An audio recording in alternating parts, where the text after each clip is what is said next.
Nagbabala ang DILG at COMELEC sa publiko na ang paggamit ng signal jammers ngayong darating na halalan. Hinikayat ng mga ahensya ang mamamayan na agad ipaalam sa mga otoridad kapag may nakitang gumagamit nito. Si Haji Camino sa detalye. Sa unang tingin, aakalain mong isang ordinaryong gadget lamang ito na ginagamit sa cellphone o sa internet connection. Pero hindi mo alam, posibleng ito na ang manggugulo sa darating na halalan at sisira sa kinabukasan ng bayan. Ito ang tinatawag na signal jammers. Mabibili sa murang halaga, ngunit matindi ang parusang naghihintay para sa mga mahuhuling gumagamit o mayroon ng gadget na ito. At dahil halos 2 linggo na lamang at mag-e-eleksyon na, nagbabala na ang Department of Interior and Local Government at ang Commission on Elections sa publiko na bantayan ang pagsulpot ng signal jammer, lalong-lalo na sa araw mismo ng eleksyon. Since our automated election will depend much on the transmission of results, for purposes of credibility ng eleksyon, kailangan mabantayan natin itong existence. Kasi kung ma-jam po nila ang transmission, hindi ho namin sinasabi na hindi natin makukuha ang resulta, pero madedelay.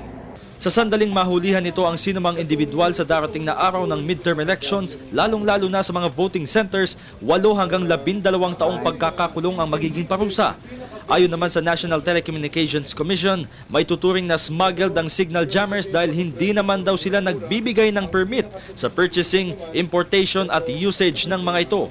Nakasaad naman sa Memorandum Order 1-02-2010 ng NTC ang pagbabawal sa naturang gadget at maaring makulong ang lalabag ng hindi bababa sa 2 taon. Ngunit paano nga ba makakaapekto sa darating na eleksyon ng signal jammers? Ayon kay DILG Secretary Mar Rojas, sa isang pindot lamang ng naturang gadget ay maaaring magulo na ang transmission ng PCOS machines at maging ng signal ng mga cellphone. Yan po ang patunay na meron pong jammer. No? Bago ho kami pumasok dito ni Chairman Brillantes, ni Commissioner Cordoba, ay inon ho namin yung isang gadget, no? Tulad ng nakikita natin dito. At yan po nagpapatunay, yan ang nagpapakita ng epekto ng jammer. Lahat po ng cellphone within a certain radius, pati na Wi-Fi, no? All electronic signals within a certain radius ay napapatay. Dahil dito makikipagtulungan na ang DILG sa Philippine National Police at NTC upang magsagawa ng operasyon upang masamsam ang mga nasabing gadget. Layunin ng COMELEC, DILG at iba pang katulong na ahensya na magkaroon ng malinis, maayos at mapayapang eleksyon sa susunod na buwan. Para sa Telebisyon ng Bayan, Haji Camino.